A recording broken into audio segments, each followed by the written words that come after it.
If Tuesday's game against Florida is any kind of Olympic preparation, Brad Marchand setting up Nick Suzuki for an overtime game-winning goal sits all right with me.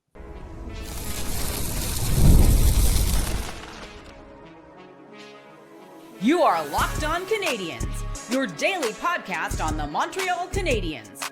Part of the Locked On Podcast Network, your team every day.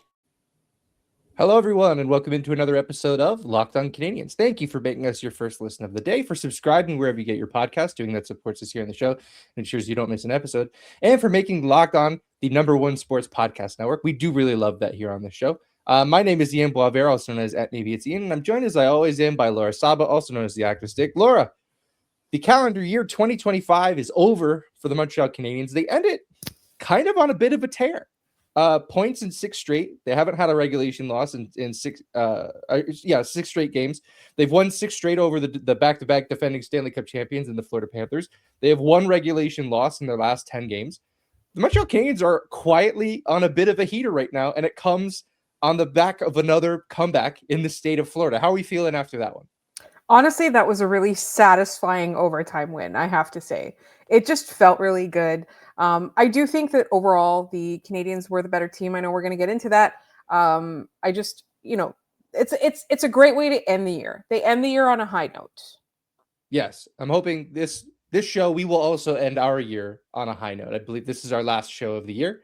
So Correct.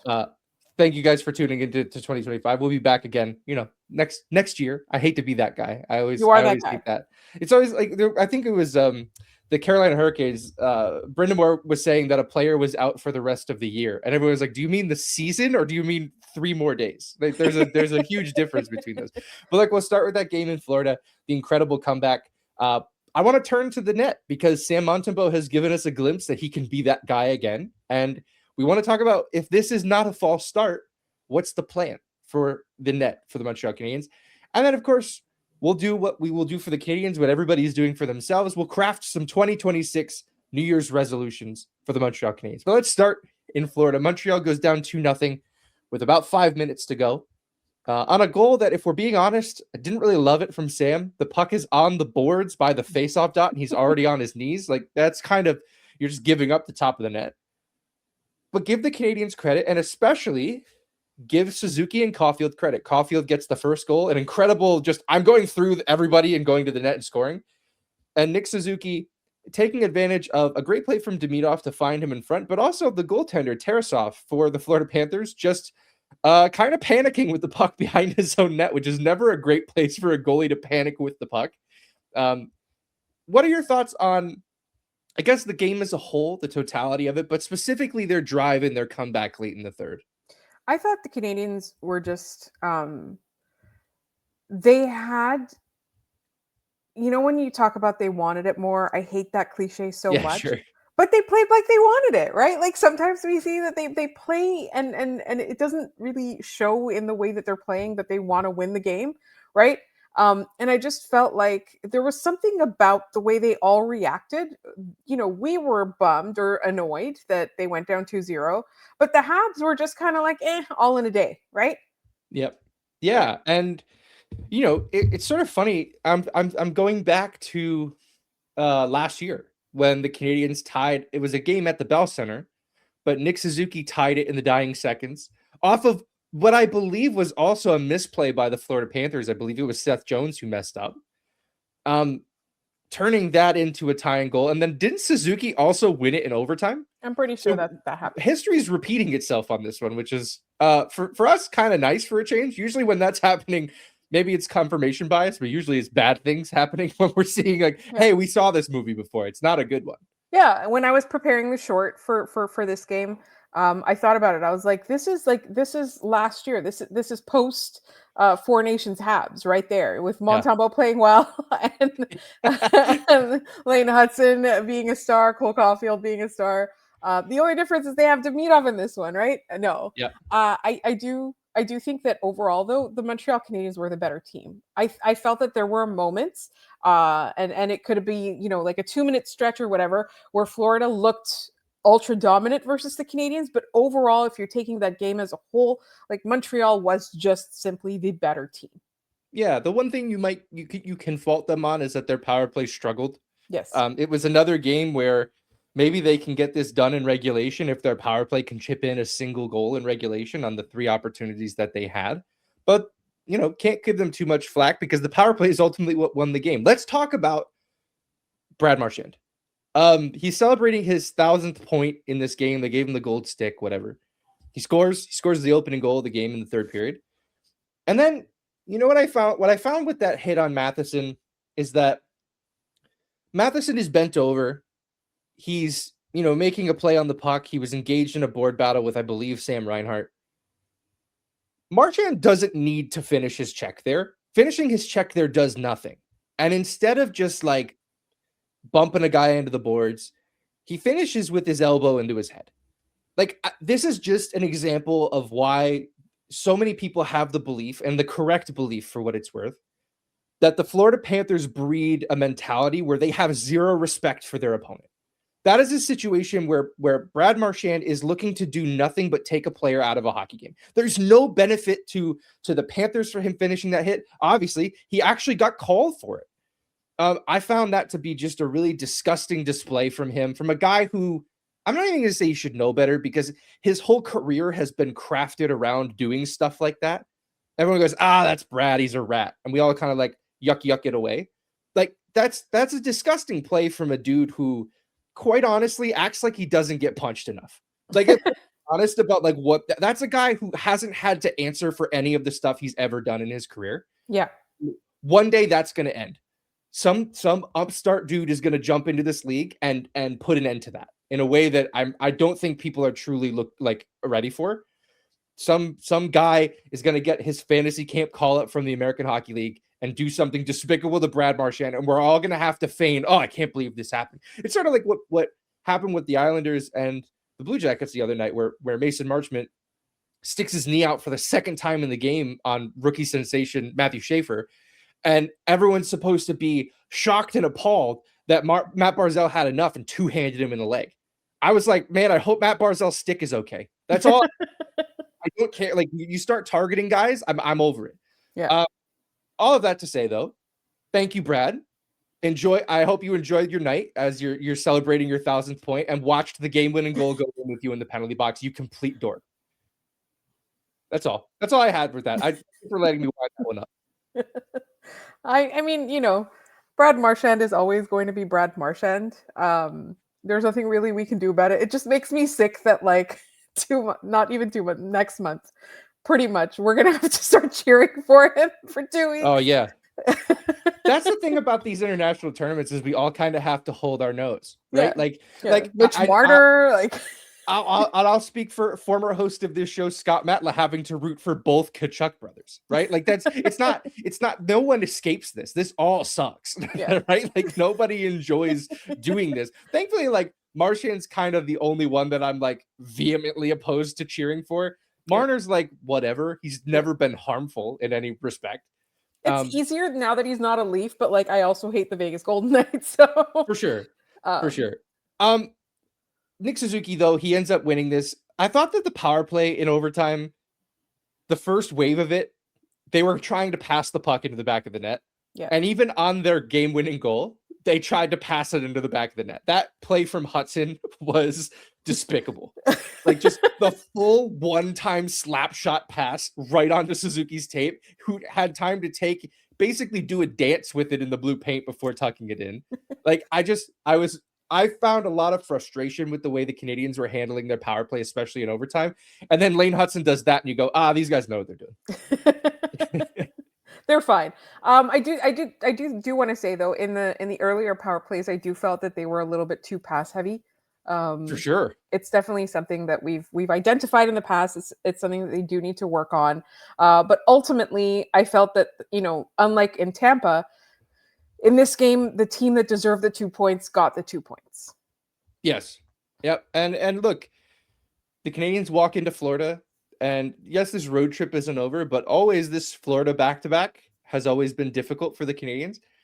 They walk in for the second year in a row, and they've taken a bunch of points. I don't remember how many they took last year. I know they beat Florida. Obviously, that was Dobish's first game, and a shutout at that. but they take 3 of 4 in the 2 games in Florida. Yes, they have Carolina next, and they have a couple over the weekend, but it's a great start to this road trip. Yeah, I'm pretty sure last year they got all 4 points. Oh, wow. Bums, slackers. They're making me forget that. But just considering like where they are injury wise as well, right? Like they end up finishing December with an 8-4-3 record. Like, which is incredible. All things considered, a really strong December for them. Yeah. All right, we'll leave that there when we come back.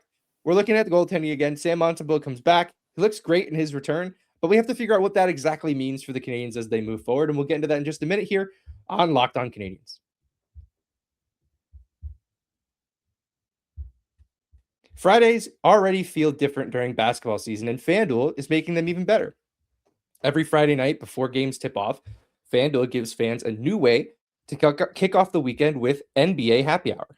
NBA Happy Hour is your official pregame, a limited time window where special offers drop right inside the FanDuel app before the action starts. Fridays from 6 to 7:30 Eastern have become appointment viewing for the NBA Happy Hour. Opening the FanDuel app during Happy Hour always brings something new. There's boosts, there's bonuses, there's surprises.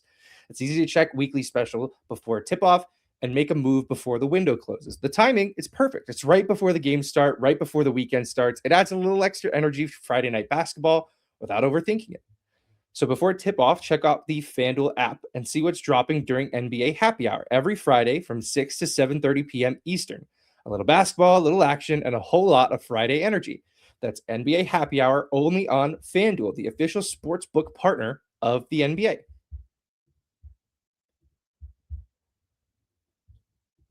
All right, welcome back. Thank you for making Locked On Canadiens your first listen of the day, and thank you for making Locked On the #1 sports podcast network. If you haven't already, go check out the Everydayer Club.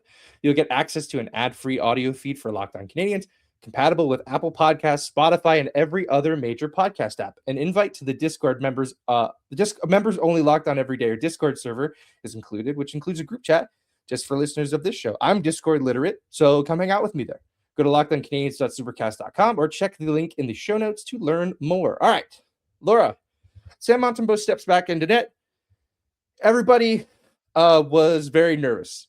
The energy everyone felt about this start was, they're probably going to lose, which I don't think is fair to do that to a goalie, especially with the team in front of that goalie playing as well as they have played. With all that said, I understood that consternation, right? I understood that opinion. But Sam Montembeault steps in, he makes 28 of 30. Yes, I didn't like the Reinhart goal, but he makes 28 of 30 saves, well above a 900 save percentage, which is sort of what we've all looked at. Before we get into the bigger picture here of what the goaltending is going to look like for the Canadiens, what did you like from Montembeault in his first start since December 2nd? It's going to sound really mean. This is a safe space, Laura. He made saves. That's what I liked about it. That's what have I said forever? That's the gig, man. Make the saves. And that's fine. If that's your opinion on how he played, you're saying Sam Montembeault did his job. Yes. All we needed was that. All season long, all the Canadiens have needed is for Sam Montembeault to do his job. He has one job. It is to stop the puck. Yeah. And tap his stick on the ice when the power play's ending. He has kind of two jobs.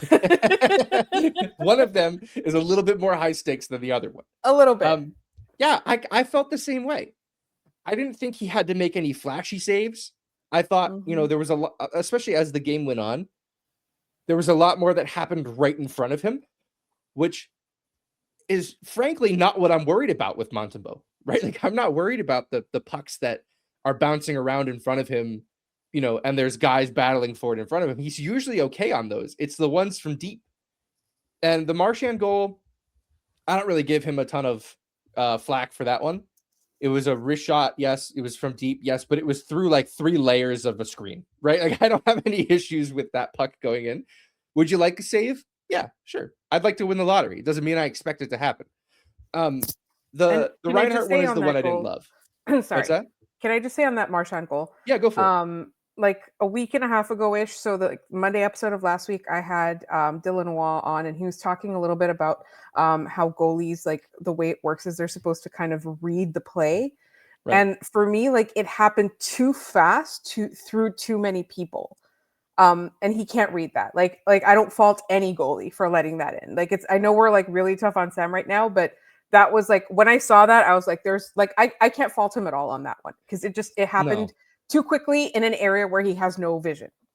Well, and it's not, you don't expect to be scored on that way on a power play, right? Marchand took the puck from like the left half wall and went all the way around the net, all the way to the other side, came back into the high slot, and then fired it. Like, nobody on a power play is doing that. Yeah.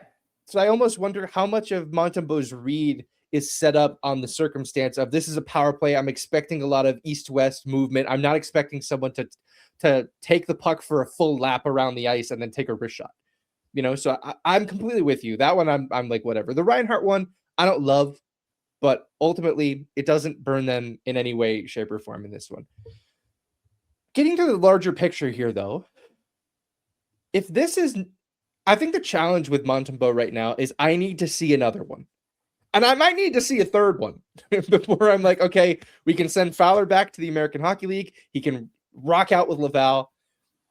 But like, until like, I'm so afraid that next start, which is coming probably this week, Probably, yeah. That next start is going to be, well, we're back at, he posts a 794 save percentage and we're back at square one. That's what I'm most afraid of. I need 5 more. I don't need 1 more, 2 more, 3. I need 5. I need 5 total. Okay. Yeah. 4 more. I need 4 more of these before I'm like, all right, we're okay. Yeah, I feel like we're revisiting last year when like Josh Anderson had a few good shifts and Marty was like, Josh is back, and he was very much not back. Like, that's what I'm trying to avoid. So I mean, let's look at the rest of this week. Okay. They've got Carolina Thursday, then they have Dallas, or I think it's St. Louis on Saturday, Dallas on Sunday. Who gets those games? That's a back-to-back over the weekend. I think personally, Carolina, I'm going to take Dobish. Dobish has sat for a while. He's been very good on rest. The numbers show that if he's at 3+ days of rest, he's quite good. I'm going Dobish against Carolina. Are you aligned with that? I'm on board. Does that make sense? What do you do on this weekend, though? I think you put in Sam Montembeault against the Blues because they suck. You kind of have to. And then... Who are you feeding to the Dallas Stars? That's the tough one. I think Sam Montembeault is too fragile to do that. I mean, you just gave him to Florida. This is true. I think you have to go Fowler against the Blues just to keep him in there. And I think you have to go Montembeault against Dallas. You may be right. It might be one of those situations where he gets a lot of pucks. Yeah. Right? And he plays really well. I'm worried about it. Yeah. I need him to have a few games in a row that he doesn't suck. I don't think there's a good answer to this. Like, I think this is a good conversation because I genuinely don't think I think Dobish should be a lock for the Carolina game. I think that just makes the most sense. He sat for a while, get him in there. Yeah. The weekend games though, like Fowler's going to have to get one of them, you'd think. And I'm at a point now where I'm wondering if you put Montembeault in against Dallas and he does play really well and the Canadiens win that game, is that not a huge gamble paying off? And maybe that's worth 3 wins against St. Louis, so to speak, from like a confidence perspective, right? Like, you send him into a really difficult place to play and he plays really well. Like, Florida's a difficult place to play, less so for the Canadiens, who have played pretty well there as of late. But just generally speaking, that's a tough team to beat. Yeah. And I think that's fair. I wonder if that's part of this equation, is if we can get him going against Dallas, season's back on track. Yeah.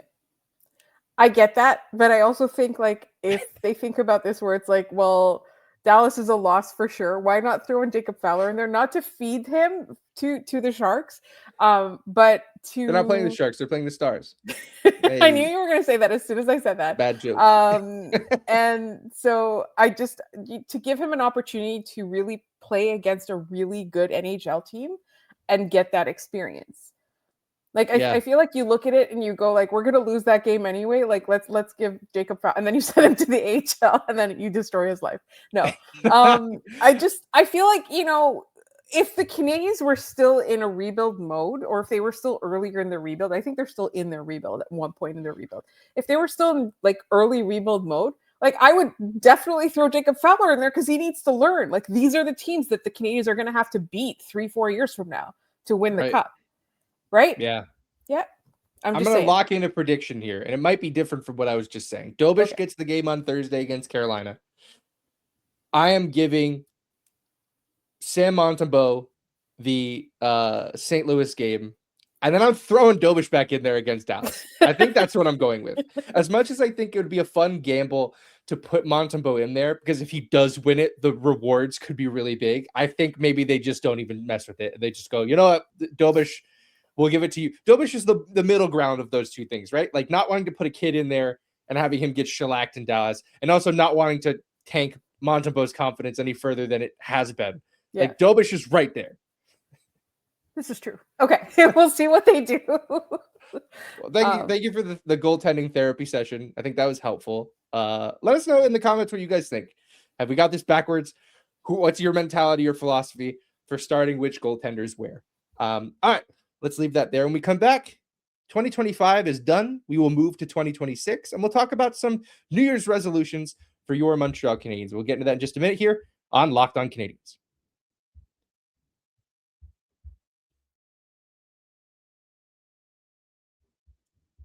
All right, welcome back. Laura, let's start off with some numbers here. I posted this on Blue Sky earlier on Tuesday, but the Montreal Canadiens ended the calendar year of 2025 with 102 points. Now, I know I'm not a big fan of calendar year stats. I find them to be a little silly, but I think, looking at points, the amount of points that a team has picked up in a calendar year, it's just a different way of looking at 82-ish games. Turns out in 2025, the Canadiens played 84 games. They had 102 points. This is the first time in a single calendar year the Canadiens have had 100 points since 2015. It's 10 years. They have not had 100 points in a season in a calendar year since 2015 when they did it, back in the very early Bergevin era. It's a kind of a testament to how bad those teams got that they didn't do it again. But and of course in there you've got some of the pandemic shortened years, but 10 years is a long time to not do that. What do you think, looking back at the calendar year 2025, I said this on one of the solo shows that I did. What's the biggest development for the Canadiens in your mind over the last calendar year? Like, what's the one biggest thing that you go, that's why they were able to be successful? Legitimate bona fide talent. Yeah. Talent on the roster, like, your Demidov, your Slavkovsky, your Lane Hudson. Yes, these guys also have to attain their potential, and maybe in the Bergevin years there were some guys that didn't attain their potential, because I feel like development was also a problem at the time.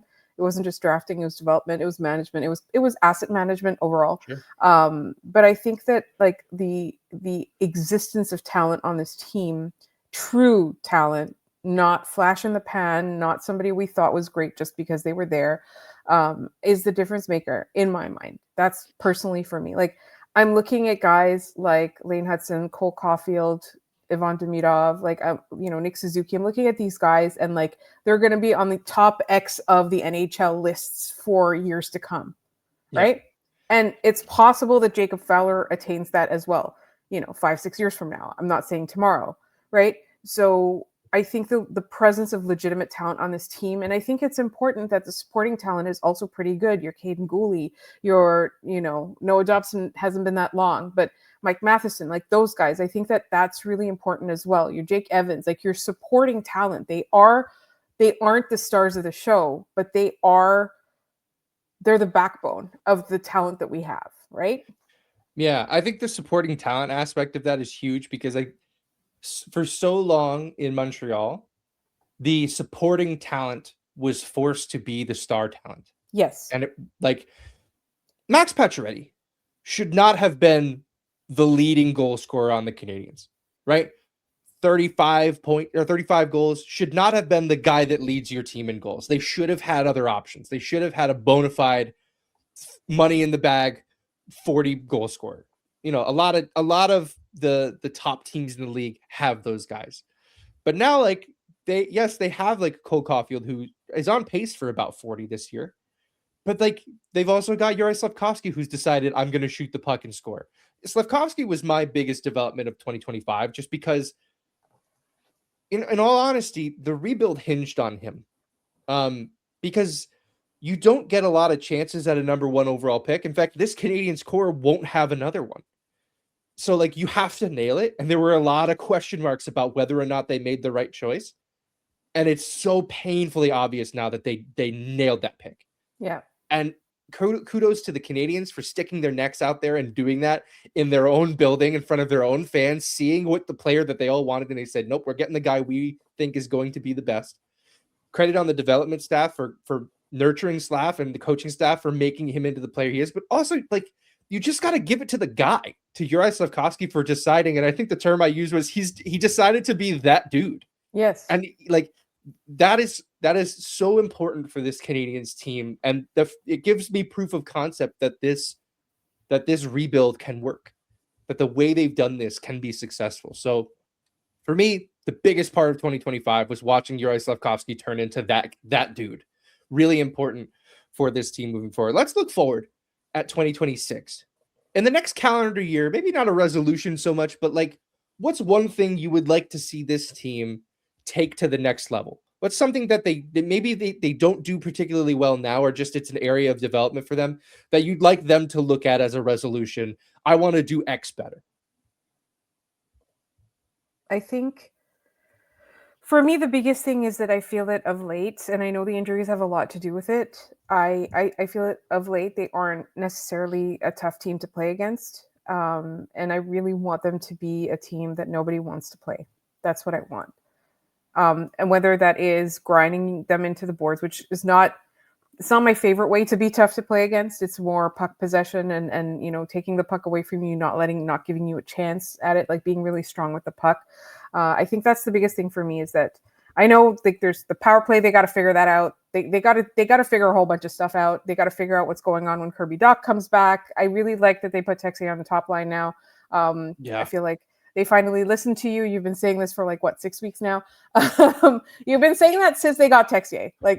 Well, I have come full circle on Texier. At first, everyone was like, "This guy is a top 6 talent." I'm like, he's gonna be a third liner. Everyone, chill out. And then the more I watch him, I'm like, put him on the first line.